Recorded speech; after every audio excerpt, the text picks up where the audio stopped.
جیسے ہی میں اس کے پاس آنے لگا تو وہ گھبرا گئی، کہنے لگی مجھ سے دور رہو ورنہ تمہیں اندازہ نہیں ہے میں تمہارا کیا بگاڑ سکتی ہوں۔ میں نے کہا کہ ابھی تو میں تمہارا بہت کچھ کر سکتا ہوں۔ بہرحال اس سے پہلے کہ میں اس کے قریب آتا باہر کا دروازہ کھٹک گیا تھا۔ ویسے بھی دن کا وقت تھا، اسی لیے میں اسے کمرے میں ہی بند کر کے لاک کر کے باہر نکل گیا۔ میری والدہ باہر تھی، کہنے لگی اندر کون ہے؟ میں نے کہا کوئی نہیں۔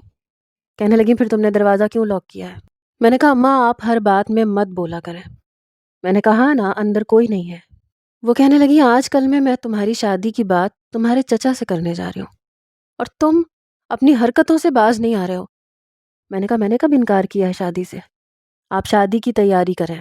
ہم جاگیرداروں کے شوق شادی سے پہلے بھی جاری رہتے ہیں اور بعد میں بھی۔ وہ کہنے لگی تمہیں پتہ ہے نا تمہارے چچا ان چیزوں کو پسند نہیں کرتے اور میں نے ابھی تک تمہارے ہر عیب پر پردہ ڈالے رکھا ہے لیکن مزید نہیں ڈال سکتی۔ میں نے کہا آپ کی مرضی ہے، آپ میرا پردہ ڈالیں یا نہ ڈالیں، پر میری زندگی گزارنے کا یہی طور طریقہ ہے۔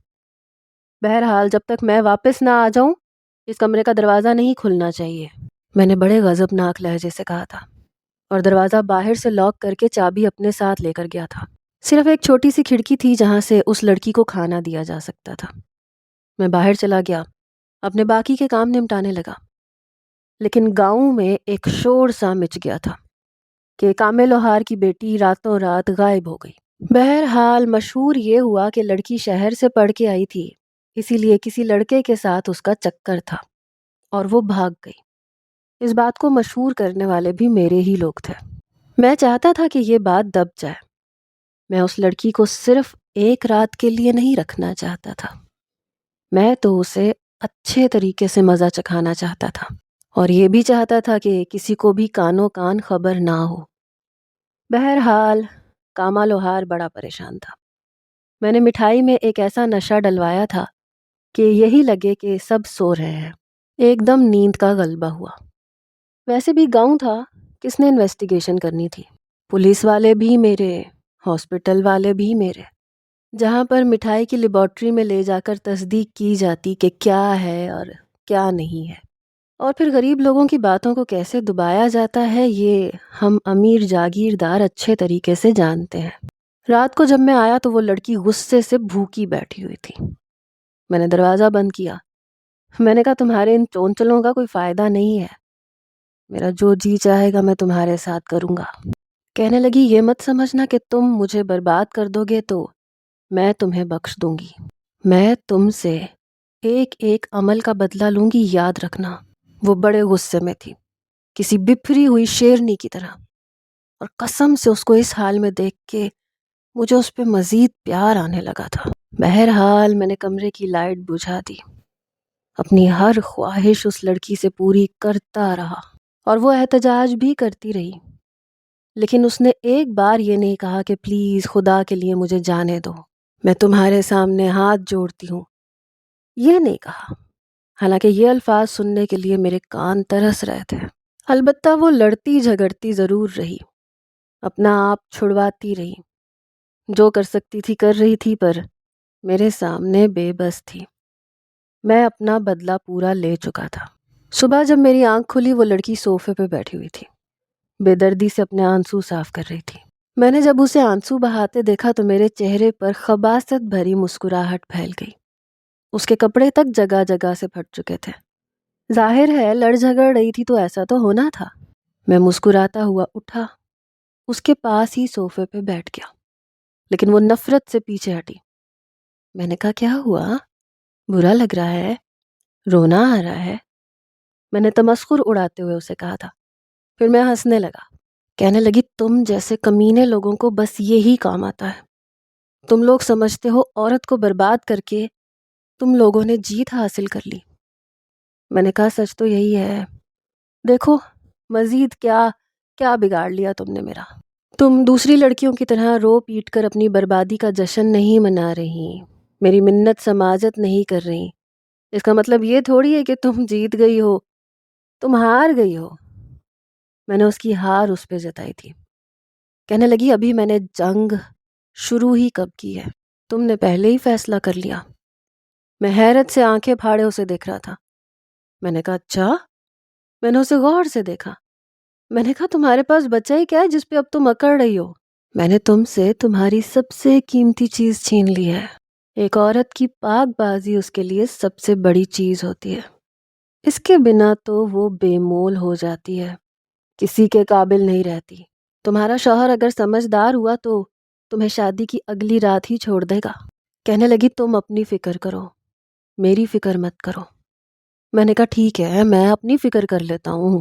پھر میں اس کے قریب ہوا، اس کی آنکھوں میں آنکھیں ڈال کر اس کی بے بسی کو ڈھونڈنے کی کوشش کی. پھر میں نے کہا دیکھو ابھی تو میرا دل نہیں بھرا. جب تک میرا دل نہیں بھر جاتا تب تک تم میرے اس کمرے میں مہمان بن کے رہو گی، میرا دل بہلانے کا سامان بنو گی. پھر جیسے ہی میرا دل بھر جائے گا میں تمہیں چھوڑ دوں گا. اس نے کوئی جواب نہیں دیا.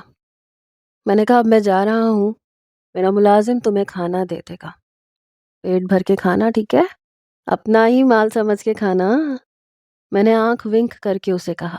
اس نے نفرت سے رخ پھیرا تھا. 3 راتیں میں نے اس کے ساتھ گزاری تھیں. اس کے بعد میرا جی بھر چکا تھا، بدلہ پورا ہو چکا تھا. اس گھمنڈی لڑکی کا گھمنڈ میں نے توڑ دیا تھا، لیکن میں حیران تھا کہ اس کی اکڑ ابھی بھی باقی تھی. میرے سامنے روئی نہیں تھی، نہ منت سماجت کی تھی. 3 دن بعد میں نے اسے کہا کہ چلو جاؤ، شاباش، اب تم جا سکتی ہو. اور اگر غلطی سے بھی میرا نام لیا تو یاد رکھنا اگلے ہی روز تمہیں اپنے مرے ہوئے ماں باپ کی میتیں نظر آئیں گی. وہ میری حویلی سے جا چکی تھی.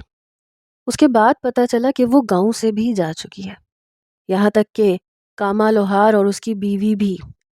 میں نے اس بات کو ہوا میں اڑایا، لیکن ابھی چند دن ہی گزرے تھے جب میرے پاس ایک عدالت سے نوٹس آیا.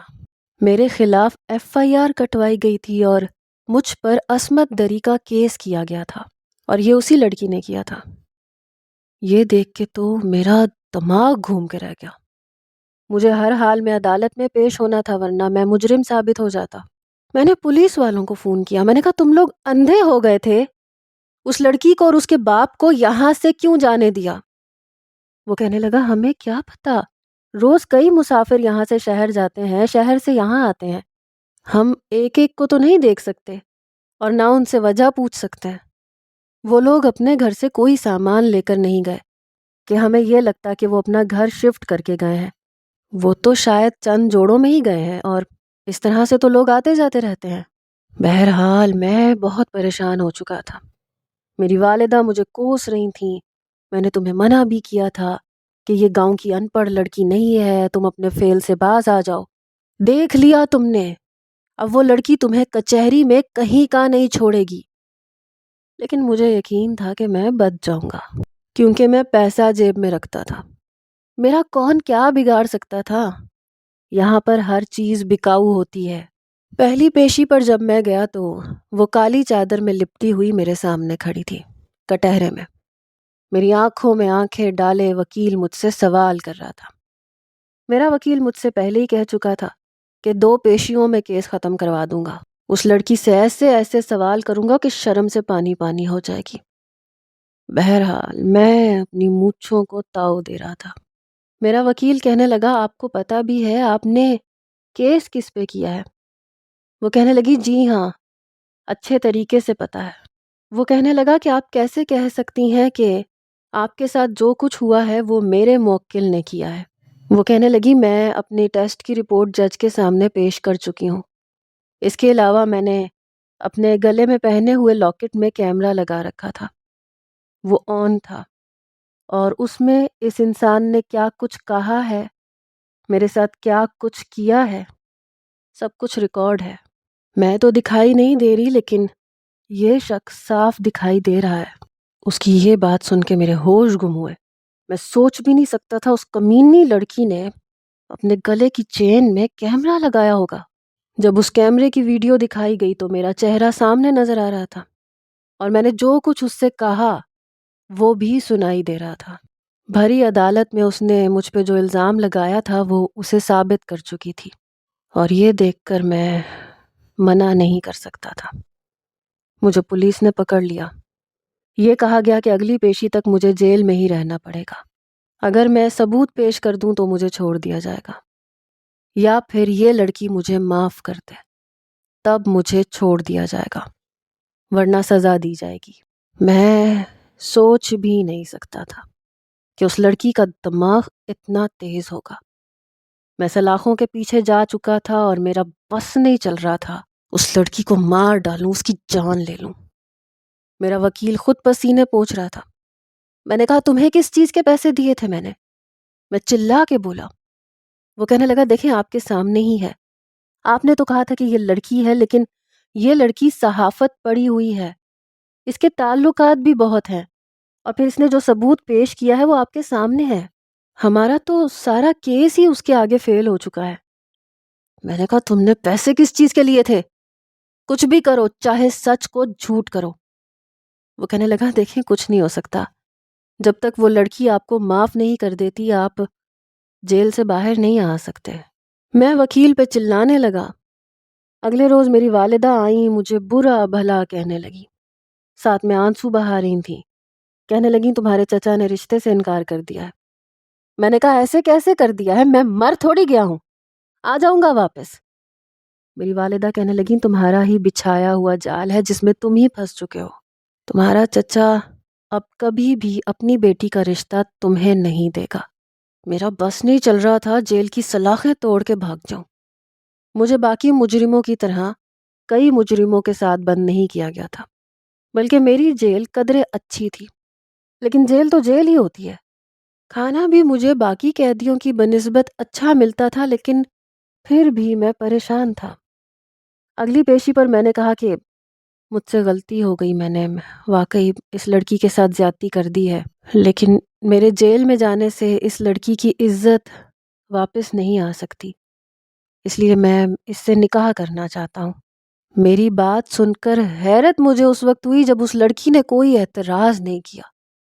کہنے لگی ٹھیک ہے، اگر یہ مجھ سے نکاح کرنے پر راضی ہے تو میں اپنا کیس واپس لے لوں گی، لیکن یہ عدالت میں یہ اطمینان دلائے کہ یہ مجھے نقصان نہیں پہنچائے گا، مجھ پر ہاتھ نہیں اٹھائے گا، میرے ساتھ کوئی ظلم و زیادتی نہیں کرے گا، اور حق مہر میرے مطابق لکھ کر دے گا۔ میں نے کہا مجھے منظور ہے۔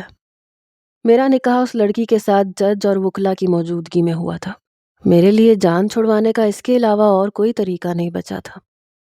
بہرحال وہ میرے ساتھ میری بیوی بن کر حویلی میں آ گئی، اور پورے گاؤں میں پہلے سے ہی اس بات کا ڈھنڈورا پیٹا جا چکا تھا۔ میرا غصے سے برا حال تھا۔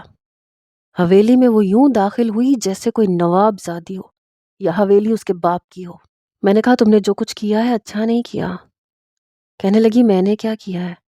کیا تو تم نے، تم یہ قدم نہ اٹھاتے تو آج تمہارے چچا کی بیٹی تمہارے نکاح میں ہوتی اور تمہارے چچا کی ڈھیر ساری جائیداد تمہیں ملتی، لیکن میرے ساتھ تو تمہیں صرف بدنامی ہی ملی ہے۔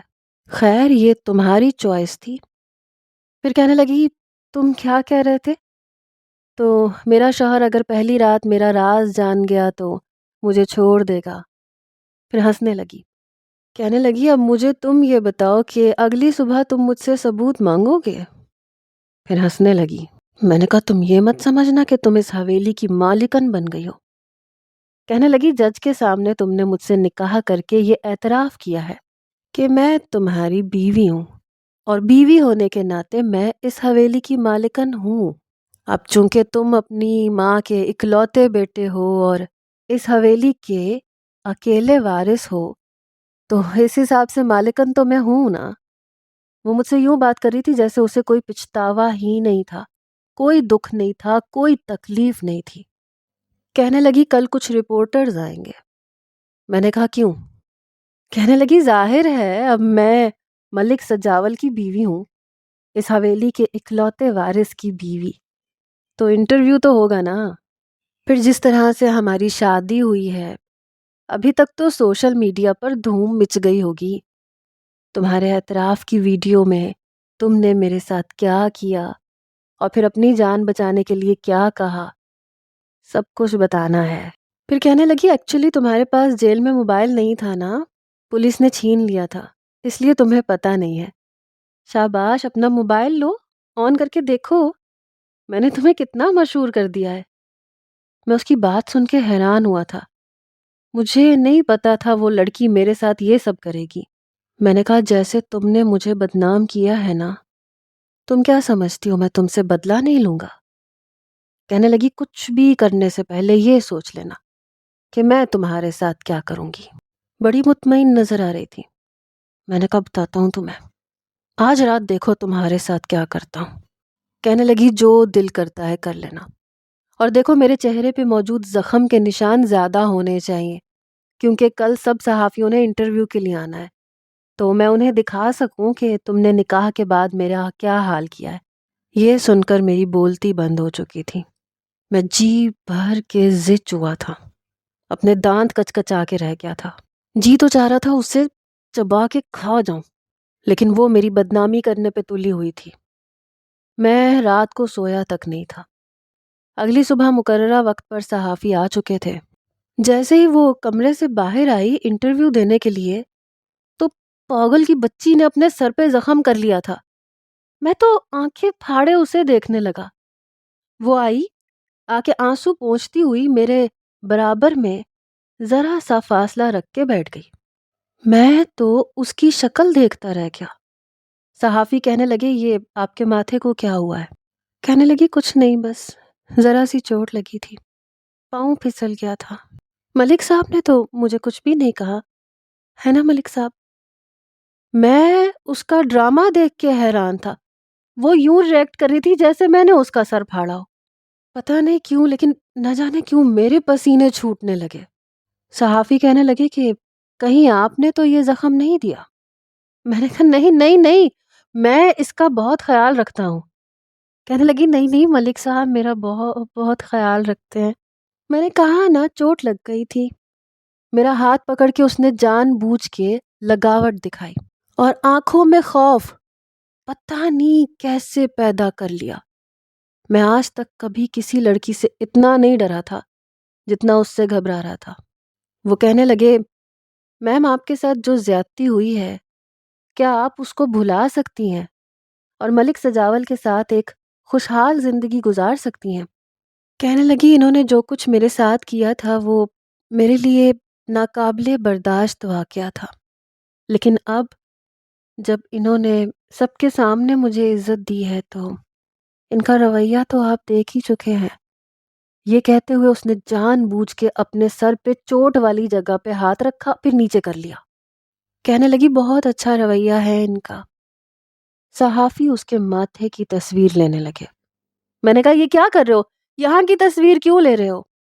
کہنے لگا یہ ہمیں دکھانا پڑے گا کہ آپ میم کا خیال کیسے رکھ رہے ہیں. میں نے کہا اس نے کہا تو ہے کہ چوٹ لگی ہے.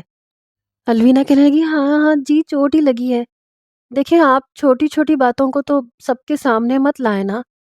میں آپ کو ایک اور بڑی خوشخبری سنانا چاہتی ہوں، اور میری اس خبر کو آپ لوگ ضرور ہائی لائٹس کیجیے گا.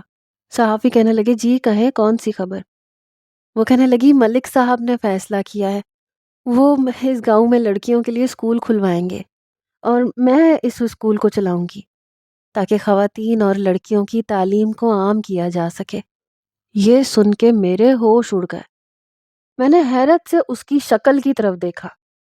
الوینا کہنے لگی ملک صاحب بہت بدل گئے ہیں، انہیں اپنی اس غلطی کی اتنی پشیمانی ہوئی ہے کہ انہوں نے سوچ لیا کہ اب وہ جہالت کو اس گاؤں سے ختم کر دیں گے، اور یہاں تک کہ خواتین کے لیے ایک ادارہ بنایا جائے گا جہاں پہ خواتین آزادانہ طور پر اپنے ساتھ کی گئی زیادتی بتائیں گی، اور آپ لوگوں کی مدد سے ان کو پورا پورا انصاف دلایا جائے گا.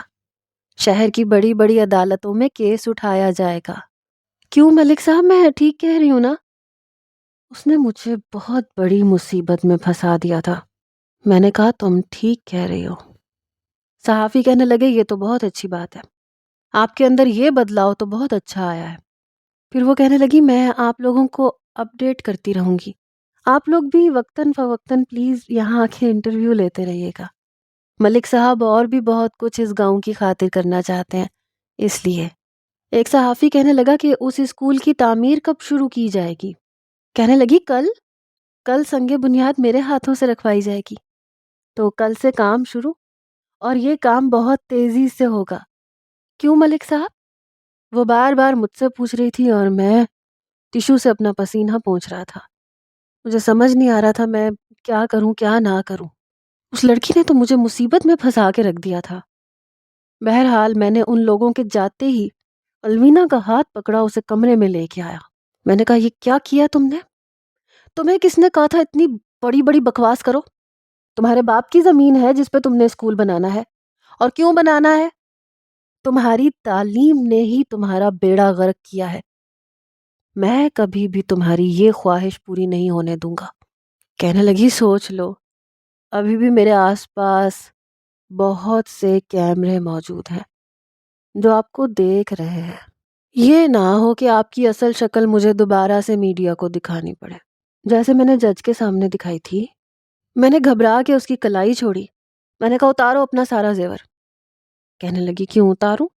میری اپنی حق حلال کی کمائی کے پیسوں سے بنایا ہے، میں تو نہیں اتاروں گی. میں نے کہا اتارو ورنہ میں اتاروں گا. میں نے اس کے ٹاپس اتارے، گلے میں پہنا لاکٹ اتارا، سب کچھ دراز میں رکھ دیا. کہنے لگی کل کچھ اور صحافی آئیں گے.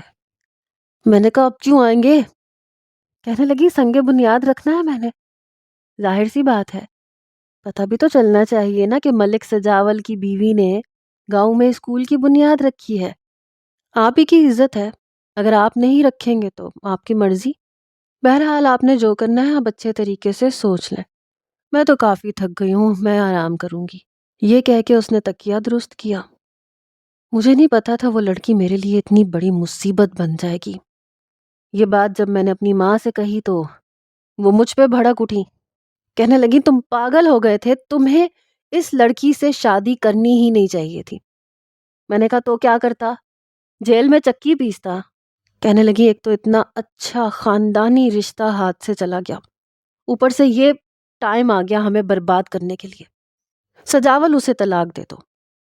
میں نے کہا اماں آپ نے کیا سمجھ رکھا ہے؟ طلاق دینا اتنا آسان نہیں ہے. کہنے لگی کیوں آسان نہیں ہے؟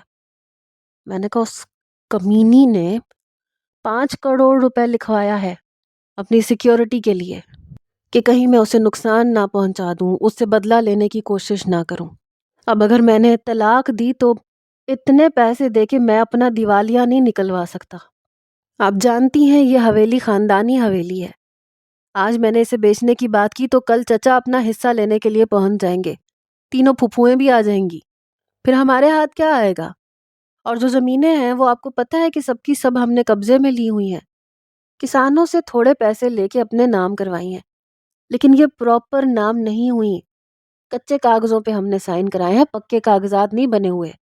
کچھ بھی ہو سکتا ہے. میں بے حد پریشان ہوں. میں بہت زیادہ پریشان تھا. میری والدہ کہنے لگیں تو کیا اب اسکول بنواؤ گے؟ میں نے کہا بنوانا پڑے گا، مجبوری ہے. میری ماں کہنے لگی سارا پیسہ اسی پہ برباد کر دو گے تمہارے پاس کوئی جدی پشتی اربوں کی جائیداد نہیں ہے کہ تم لٹاتے پھرو. میں نے کہا میں سوچ رہا ہوں چھوٹا سا اسکول تعمیر کروا دیتا ہوں تاکہ میری بات بھی رہ جائے اور گاؤں والے بھی خوش ہو جائیں گے.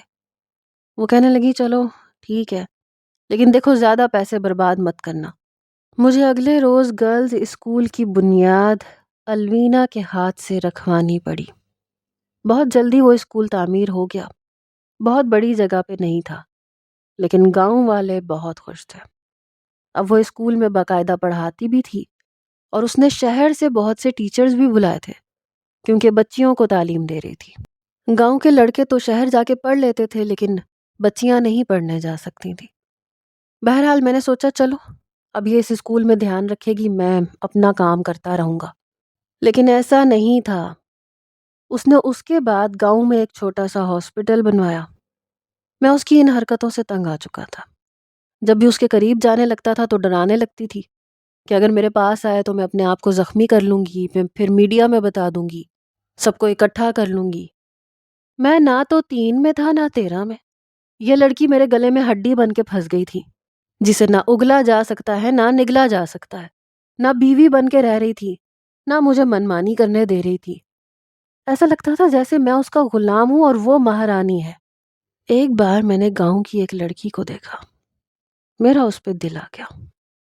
میں نے اس لڑکی کو جیسے ہی اپنے حجرے کی زینت بنانے کی کوشش کی، اس کے ساتھ زبردستی کرنے لگا تو میرا دروازہ زور سے پیٹا گیا۔ میں نے پوچھا کون ہے؟ تو وہی تھی، الوینا۔ کہنے لگی دروازہ کھولو۔ میں نے کہا کیا تکلیف ہے تمہیں؟ کہنے لگی دروازہ کھول رہے ہو یا پھر میں توڑ دوں؟ میں نے دروازہ کھولا، پیچھے وہ لڑکی کھڑی رو رہی تھی۔ الوینا نے مجھے پیچھے کیا، وہ لڑکی اس کے پاس آ کے اس کے گلے لگ گئی۔ وہ کہنے لگی جاؤ اپنے گھر۔ مجھے بڑا غصہ آیا۔ میں نے کہا تم ہوتی کون ہو اسے بھیجنے والی؟ کہنے لگی تم اس طرح کی حرکتیں نہیں چھوڑو گے تو یاد رکھنا میں اس کمرے میں بھی خفیہ کیمرے لگوا چکی ہوں، میں تمہارے سارے کرتوت دکھا دوں گی۔ پتہ نہیں یہ کیا لڑکی تھی، کہاں کہاں کیمرے چھپا رکھے تھے اس نے۔ میں نے کہا کوئی کمرہ چھوڑا بھی ہے تم نے؟ کہنے لگی نہیں، پوری حویلی میں جگہ جگہ سب کچھ لگا ہوا ہے، کچھ بھی سیف نہیں ہے۔ میں نے کہا پھر میں کہاں جاؤں؟ نہ تم مجھے اپنے پاس آنے دیتی ہو، نہ مجھے کسی اور لڑکی کے ساتھ کچھ کرنے دیتی ہو۔ کہنے لگی تمہارا مسئلہ ہے، یہ کہہ کے واپس اپنے کمرے میں چلی گئی اور میں سن ہو کے رہ گیا تھا۔ پھر میں نے سوچا کہ شہر جاؤں گا تو کسی نہ کسی لڑکی کو شہر کے فلیٹ میں بلا کے اپنی خواہشات پوری کر لوں گا، لیکن میں نہیں جانتا تھا جیسے ہی میں شہر کے لیے نکلوں گا وہ بھی میرے ساتھ بیٹھ جائے گی۔ میں نے کہا تم کیوں بیٹھی ہو؟ کہنے لگی جہاں شوہر وہاں بیوی، جہاں آپ جائیں گے وہاں میں جاؤں گی۔ میں نے کہا یار تم میرے لیے عذاب کیوں بن رہی ہو؟ تم گاؤں میں رہو، چلاؤ اپنی حکومت یہاں پہ، میں شہر میں اپنے کام کروں گا یا تمہیں سنبھالوں گا؟ کہنے لگی میں اپنے آپ کو خود سنبھال سکتی ہوں، میں فلیٹ میں رہ لوں گی، آپ اپنے کام کرتے رہنا، پھر اکٹھے واپس آ جائیں گے۔ دیکھو اب جہاں بھی جانا ہے آپ کو میرے ساتھ جانا پڑے گا کیونکہ میں آپ کی بیوی ہوں۔ میں اسے شہر لے آیا، جو میں سوچ کے آیا تھا وہ کام اب فلیٹ میں تو ہونے سے رہا۔ میں نے سوچا چلو ہوٹل کس لیے بنائے گئے ہیں، میں نے اسے فلیٹ میں چھوڑا، خود اپنے کام نمٹانے لگا۔ رات کو میں نے کہا کہ یہاں پر میری بہت ضروری میٹنگ چل رہی ہے، میں نہیں آ سکتا۔ کہنے لگی اچھا ٹھیک ہے کوئی بات نہیں۔ میں نے شکر کا سانس لیا۔ میں نے ہوٹل میں کمرہ بک کرایا، ایک غضب کی کال گرل کو بلایا۔ کمرے میں آیا تو بڑا خوابناک ماحول تھا، نائٹ بلب جل رہا تھا، اس نے کالے رنگ کی ساڑی پہن رکھی تھی۔ اسے دیکھ کے میں بے قابو ہونے لگا۔ جیسے ہی میں اپنی بےتابی اس میں نچھاور کر رہا تھا دروازہ کھٹک گیا۔ حالانکہ باہر میں نے ڈونٹ ڈسٹرب می کا بورڈ لگا رکھا تھا، لیکن پھر بھی میں نے کہا کون ہے، کسے تکلیف ہے؟ تو وہ اسی ہوٹل کا ویٹر تھا۔ کہنے لگا سر کچھ صحافی آئے ہیں اور آپ کی بیوی آئی ہے۔ میں نے کہا کیا کیا مصیبت ہے؟ وہ لڑکی تو گھبرا گئی، کہنے لگی صحافی کیوں؟ صحافی لو آپ کے ساتھ ساتھ تو میں بھی بدنام ہو جاؤں گی۔ میں نے کہا تو پہلے کون سا تم نامور ہو، ہٹو پیچھے، ایسا کرو واش روم میں جا کے چھپ جاؤ۔ وہ واش روم میں جا کے چھپ گئی۔ میں نے باہر سے دروازہ لاک کیا۔ میں نے دروازہ کھولا تو الوینا 2-3 صحافیوں کو لے کے پہنچ گئی۔ کہنے لگی کہاں ہے وہ چڑیل جو میرا گھر برباد کرنے جا رہی ہے؟ میں ایسا نہیں ہونے دوں گی۔ پتہ نہیں کیسے اس کے آنسو باہر آ جاتے تھے، یوں رو رہی تھی جیسے میں نے کوئی ظلم کر دیا۔ میں نے کہا کس کی بات کر رہی ہوں، یہاں کوئی نہیں ہے۔ کہنے لگی آج میں اسے نہیں چھوڑوں گی۔ میں حیران کہ اسے میرے پل پل کی رپورٹ دیتا کون ہے؟ پھر اس نے واش روم کا دروازہ کھولا تو لڑکی سامنے کھڑی تھی۔ صحافی تصویریں کھینچنے لگے۔ میں نے الوینا کا ہاتھ پکڑا، معافی مانگنے لگا۔ میں نے کہا خدا کے لیے ان کا منہ بند کرا دو۔ صحافی کہنے لگے ہمارا منہ تو جی بس نوٹوں سے ہی بند ہو سکتا ہے۔ میں نے جیب سے بٹوا نکال کے ان کے منہ بند کروائے۔ وہ لڑکی بھی جا چکی تھی۔ الوینا کہنے لگی کیا سمجھتے ہیں آپ، جو مرضی کر لیں گے مجھے پتہ نہیں چلے گا؟ میں نے کہا یار اب کہاں کیمرہ چھپا رکھا ہے تم نے؟ کہنے لگی آپ کی شرٹ کے بٹن میں، آپ جہاں بھی جاتے ہیں مجھے پتہ چل جاتا ہے۔ میں نے اپنی شرٹ کے بٹن دیکھنے شروع کیے۔ میں نے کہا کچھ چھوڑا ہے تم نے؟ کہنے لگی نہیں کچھ نہیں چھوڑا۔ میں نے کہا آخر یہ سب کیوں کر رہی ہو تم؟ کہنے لگی اپنے آپ کو بدل لو، میں یہ سب کرنا چھوڑ دوں گی۔ میں اس کے سامنے ہار چکا تھا۔ میں نے عورتوں سے تعلقات بھی چھوڑ دیے تھے، باقی برائیاں بھی، یہاں تک کہ شراب بھی۔ اور اس کے بعد جب میں برائی چھوڑ چکا تھا اور ان سب لڑکیوں سے معافی مانگ چکا تھا جن کی کبھی میں نے زندگی برباد کی تھی، تب جا کر الوینا میرے پاس آئی، میرے دونوں ہاتھ پکڑے، کہنے لگی اب آپ میرے قابل ہوئے۔ میں نے کہا اگر تم کمرے سے کیمرے ہٹا چکی ہو تو کیا میں تم سے تھوڑا سا پیار کر سکتا ہوں؟ ترس گیا تھا میں، یہ کہہ کے میں نے اسے اپنے قریب کیا۔ کہنے لگی اب میں اتنی پاگل تو نہیں ہوں کہ اپنے کمرے میں کیمرہ لگاؤں گی، میرے کمرے میں کوئی کیمرہ نہیں لگا ہوا۔ میں نے کہا تو پھر تمہارے کسی کپڑوں کے اندر ضرور لگا ہوا ہوگا۔ کہنے لگی نہیں، میرے کپڑوں میں بھی نہیں لگا ہوا۔ میں نے کہا پھر میری کسی شرٹ میں لگا ہوا ہوگا۔ کہنے لگی نہیں، کہیں نہیں لگا ہوا۔ میں نے کہا پھر حویلی کے باقی کمروں میں؟ کہنے لگی نہیں، کہیں کوئی کیمرہ نہیں ہے۔ میں نے کہا اس کا مطلب تم جھوٹ بول رہی تھی؟ کہنے لگی 100%۔ میں نے کہا لیکن کیوں؟ کہنے لگی بولنا پڑتا ہے۔ میں نے کہا پھر ہوٹل کا تمہیں کیسے پتا چلا؟ کہنے لگی وہ تو میں نے ڈرائیور سے پوچھا تھا، اس نے مجھے سب کچھ بتا دیا، بس 1000 کا نوٹ دیا تھا اس کو۔ میں سوچ بھی نہیں سکتا تھا کہ میری بیوی اتنی تیز ہو سکتی ہے۔ بہرحال دعویٰ تو میں کر چکا تھا، لیکن ابھی بھی مجھے سوچ کے افسوس بھی ہوتا تھا کہ میں کن غلیظ کاموں میں مبتلا تھا۔ لیکن اب مجھے صرف الوینا سے محبت ہے، اور اس کو بھی مجھ سے۔